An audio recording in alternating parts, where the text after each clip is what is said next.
धूमधाम से विवाह संपन्न हुआ। डोला जो अयोध्या में आया, अयोध्या नगर नव दुल्हन की तरह सजाया गया। धूमधाम से बधाई पड़ रही है, मिठाई बट रही परीक्षित जी। और बड़ी रानी सुनीति को खबर लगी आंगन में कि सोत का डोला दरवाजे पर खड़ा। सोई सुनीति ने दासियों को भेज दिया, कहा जल्दी जाओ मेरी बहन को सम्मान सहित अंदर लेके आओ। दासियां चले डोले के पास में आई, कहने लगी छोटी रानी, छोटी रानी। अरे बोलो कहाँ है? हम तुम्हें से कह रहे हैं अंदर चलो ना, आपको बड़ी रानी याद कर रही हैं। हाँ, कोई रानी और है का?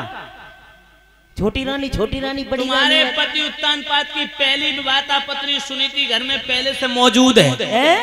हाँ, हे भगवान, हे ईश्वर, हे मालिक जी, बुड्ढा ने करो का हमारे संग का पहले से एक रानी है। देखो देवी, मैं तुम्हें बता दूं साफ साफ, बड़ी रानी सुनीति की कोख से कोई संतान प्राप्त नहीं हुई। अच्छा, तो राजा ने इसलिए तुम्हारे साथ में विवाह किया। दूसरा, हो सकता तुम्हारी कोख से कोई ना कोई संतान पैदा हो जाए, कोई औलाद हो जाए। अच्छा, जे मतलब है। और क्या तुम्हें 80 साल को बुढ़ा नौजवान दिखाई दे रहा हो? अब जल्दी बुला दे, जल्दी बुलाओ तो महाराज को, जल्दी बुला दे, बहुत जल्दी बुला दे। कोई हम बाल बच्चा नहीं फैक्ट्री लेके आई, जाइए भरा दे।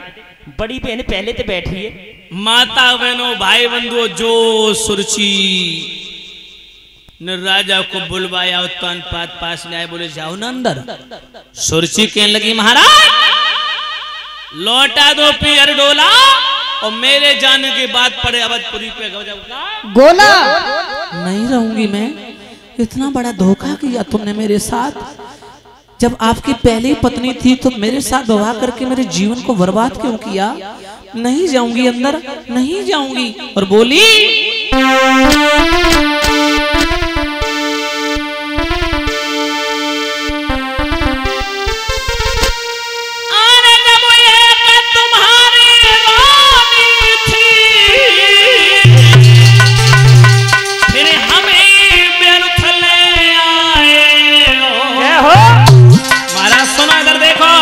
की तरफ वो भोगी करना को काफी थी, हमें भाड़ा झोंक पे बुलाए।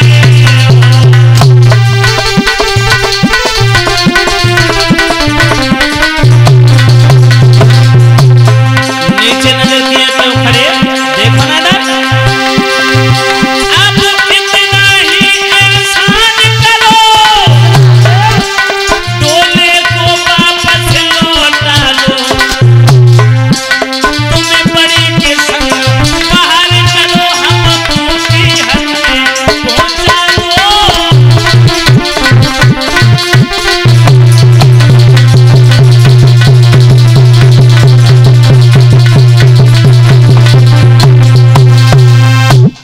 मेरा डोला वापस जाएगा, कब कदापि नहीं जाऊंगी अंदर। चलो कहो लेके चलो मुझे वापस। राजा कहने लगे ठहर जा देवी, ठहर जा, ठहर जा, तूने आए के ऐसी हंसी कराई।